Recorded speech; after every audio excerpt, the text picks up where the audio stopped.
Orthopedics and Trauma Continuous Rapid Fire Review. A 19-year-old football player develops an acutely swollen left knee and overlying ecchymosis after a fall. What's the next best step? Is it A, radiological investigation, B, MRI, C, CT angiography, D, 3D CT with reconstruction, or E, arthrocentesis?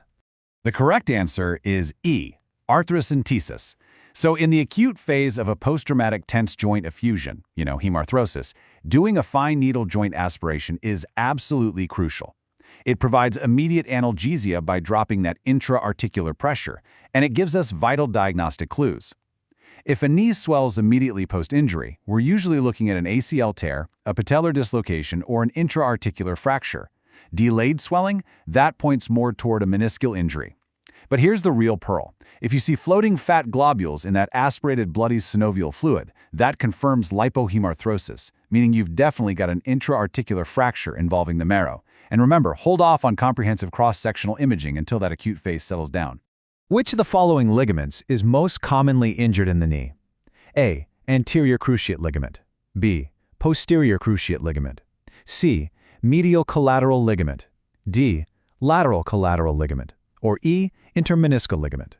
And the correct answer is A, the anterior cruciate ligament. The ACL is statistically the most frequently disrupted ligamentous structure in the knee, especially for athletes playing contact sports or doing lots of rapid pivoting and deceleration. The classic setup for this is a non-contact deceleration, planting the foot and suddenly changing direction. We're talking internal rotation of the femur on a fixed tibia. Clinically speaking, the Lockman test is your go-to here. It's got much higher diagnostic sensitivity than a standard anterior drawer test. Plus, this specific mechanism frequently leads to O'Donohue's famous unhappy triad, which is concomitant damage to the ACL, the medial meniscus, and the medial collateral ligament.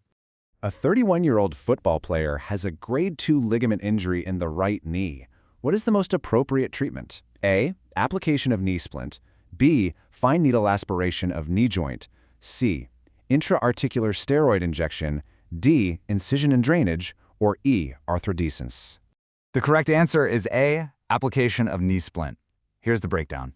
Grade 1 injuries, those mild tears without laxity, and Grade 2 injuries, which are partial tears but still have a solid endpoint, are both treated non-operatively.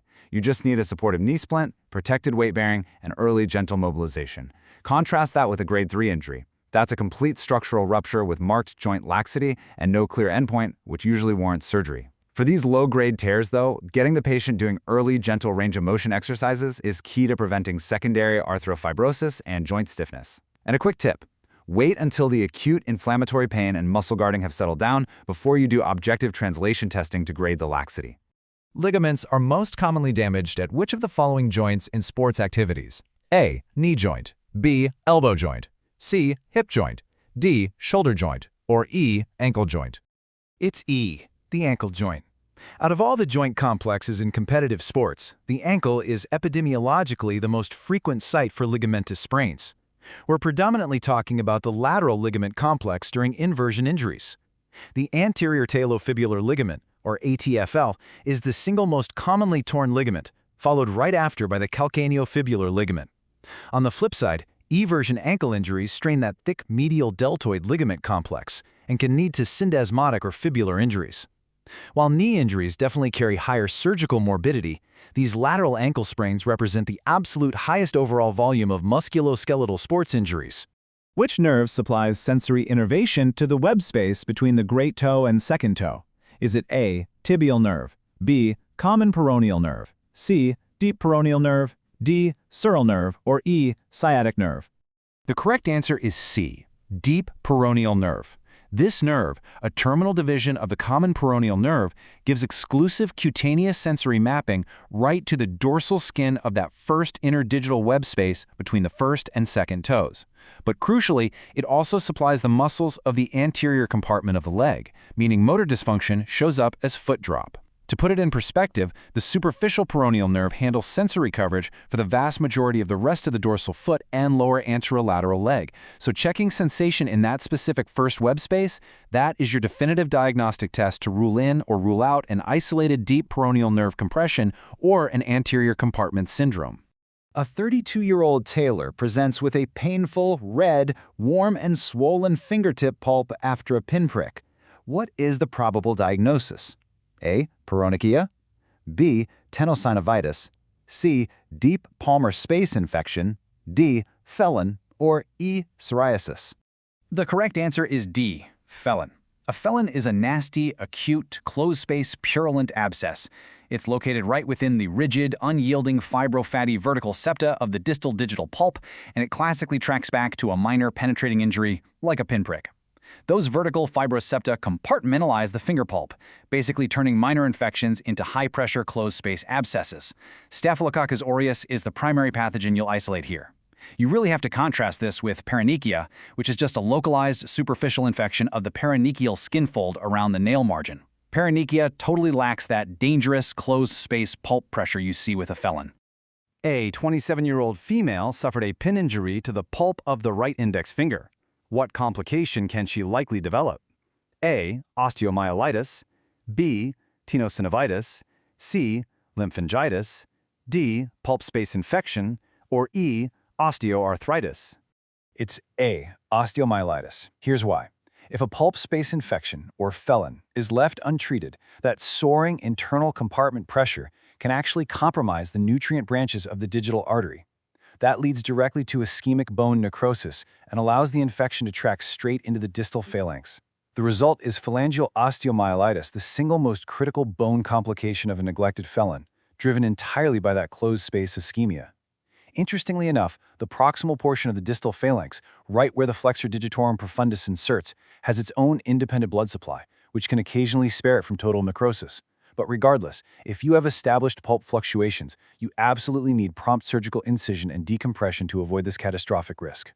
What is the best management option for the tailor with the red, warm, and swollen fingertip, meaning an established felon? A. Prescribing oral antibiotics with analgesia. B. Hospitalization with incision and drainage under general anesthesia. C. Hospitalization with incision and drainage under digital block. D. Hospitalization and administration of intravenous antibiotics only. Or E. None of the above. The correct answer is C, hospitalization with an IND under a digital block. An established felon requires immediate surgical decompression through incision and septal disruption. Ideally, you're doing this in a hospital or procedural suite under a localized digital nerve block, using a formal finger tourniquet. You have to carefully plan your incisions along the midline or the non-dominant lateral side of the finger pulp to perfectly safeguard those primary functional lateral neurovascular bundles. Once you're in there exploring, you literally have to bluntly divide those high-pressure septa to ensure adequate drainage of all the compartmentalized macroabscess pockets. Post-op care is strict, tailored antimicrobials, limb elevation, and warm antiseptic soaks to maintain tract patency. Which of the following neurological injuries is associated with a poor outcome despite surgical repair? A. Wallerian degeneration. B. Neurotempsis. C. Neurapsia. D. Axonotomesis. Or E. Diffuse axonal injury. The correct answer is B. Neurotemesis. This represents the absolute highest grade of peripheral nerve injury. It's defined by the complete anatomical transection of the axon, plus the total destruction of all the surrounding supportive connective tissue architecture. That means the endoneurium, perineurium, and epineurium are all completely gone. Let's quickly compare the others. Neuropraxia features localized focal demyelination with a preserved sheath and zero Wallerian degeneration. It has an excellent prognosis for spontaneous recovery. Axonotomesis involves complete axonal interruption and distal Wallerian degeneration, but crucially, its endoneurial sheath is fully intact, actively guiding regenerating sprouts at roughly 1 millimeter per day.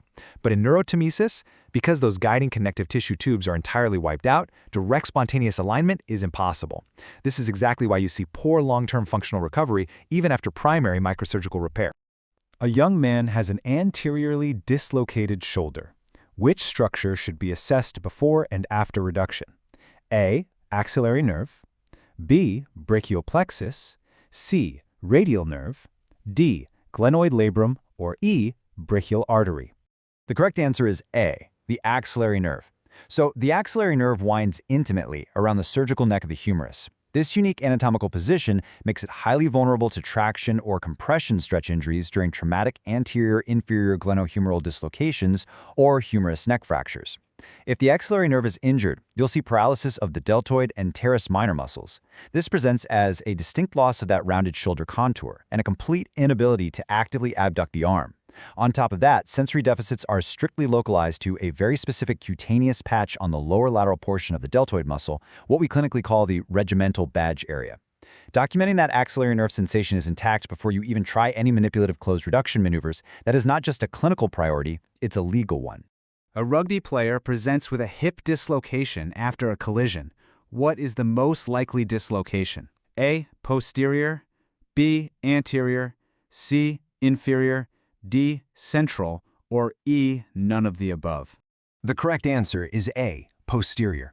Posterior hip dislocations actually make up the vast majority of traumatic hip displacements. They happen when a massive axial force is delivered straight up the shaft of the femur while the hip joint is held in a flexed and adducted position.